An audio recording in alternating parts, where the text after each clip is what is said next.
Até o ano de 2021, quando a Itália ganhou a Eurocopa fora de casa em cima da Inglaterra, os azzurros só tinham conseguido conquistar esse título uma vez, e foi no ano de 1968. Apesar de ter no elenco grandes jogadores como Dino Zoff, ficou marcada essa campanha o jeito que eles conseguiram chegar à final desse torneio.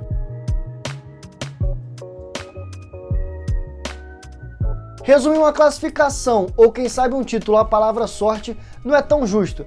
Mas como é que a gente vai classificar, caracterizar uma classificação para a final decidida na moeda? Isso mesmo, no cara ou coroa. Foi isso que aconteceu na semifinal da Eurocopa de 1968, que classificou a Itália para a grande final. Os tetracampeões mundiais estavam fazendo a sua estreia no torneio, que naquela época contava com apenas 4 seleções na sua fase final. Em 68, a velha bota estava sediando a competição, logo no momento em que o torneio estava deixando de se chamar a Copa das Nações da Europa para se tornar a famosa Eurocopa. O formato daquela Eurocopa era totalmente diferente do que a gente está acostumado nos dias de hoje. Primeiro tinha uma fase classificatória, onde envolvia uma fase de grupos, e depois uma quartas de final, que era uma espécie de mata-mata. Depois dessa fase sobrariam 4 times, que iriam até a Itália para definir quem seria o rei da Europa durante os próximos 2 anos. Além disso, é importante dizer que a situação da Itália naquela época era totalmente diferente dos dias de hoje. Eles tinham acabado de ter uma participação horrorosa na Copa do Mundo de 66 na Inglaterra, onde eles perderam para o time semi-amador da Coreia do Norte. A gente já falou desse time da Coreia do Norte, vou deixar o card aqui para vocês verem.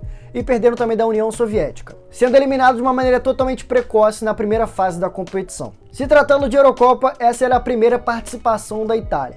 Não que tivesse tido várias Eurocopas por aí, era a 3ª edição, mas na primeira eles não participaram e na segunda eles não conseguiram se classificar, perdendo para a União Soviética. A Itália de Dino Zoff e Luigi Riva teve que passar por alguns confrontos para chegar de fato na Eurocopa. Os estreantes tiveram que passar pela Romênia, o Chipre e a Suíça na fase de grupo da competição, e já no mata-mata tiveram que passar pela Bulgária para chegarem na semifinal e o chaveamento cair logo contra o seu algoz, aquela pedra no sapato da época da Itália, que era a União Soviética. A partida foi disputada no São Paulo por um público de mais de 70 mil pessoas. O jogo foi de poucas oportunidades para a Itália, que logo no início já sofreu com uma baixa. Segundo o regulamento daquela época, que era uma verdadeira várzea, não eram permitidas substituições. Ou seja, o jogador da Itália, o Gianni Rivera, que tinha se machucado, tinha que sair de campo e simplesmente a Itália ia ficar com 10 jogadores em campo. Os soviéticos pressionaram bastante, mas tiveram muita dificuldade para vazar o goleirão da Itália, o Dino Zoff, de 26 anos, que estava fazendo a partida da sua vida, mais importante de todas. A partida ficou ainda mais dramática quando na prorrogação,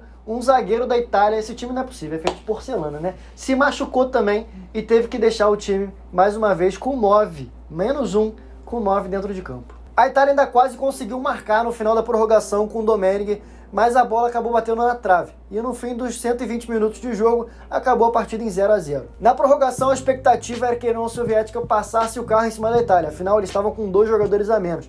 Mas a defesa italiana, a famosa defesa italiana, se fez prevalecer e a gente viu a força da Itália. Após os 120 minutos da partida, o Facchetti, capitão da Itália, o Albert da União Soviética e o árbitro Kurt foram para os vestiários definir quem tinha ganhado essa partida e quem ia avançar para a grande final.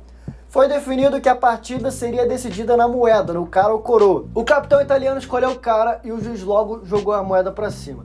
O estádio lotado estava todo esperando pelo resultado. Assim que a moeda caiu favorável aos donos da casa, o capitão da Azzurra foi comemorar com seus jogadores e a sua torcida a classificação para a tão esperada final. É importante dizer que, como eu falei para vocês, essa época era uma verdadeira várzea. E não tinha sido implementado o pênalti ainda em caso de empate em partida de mata-mata.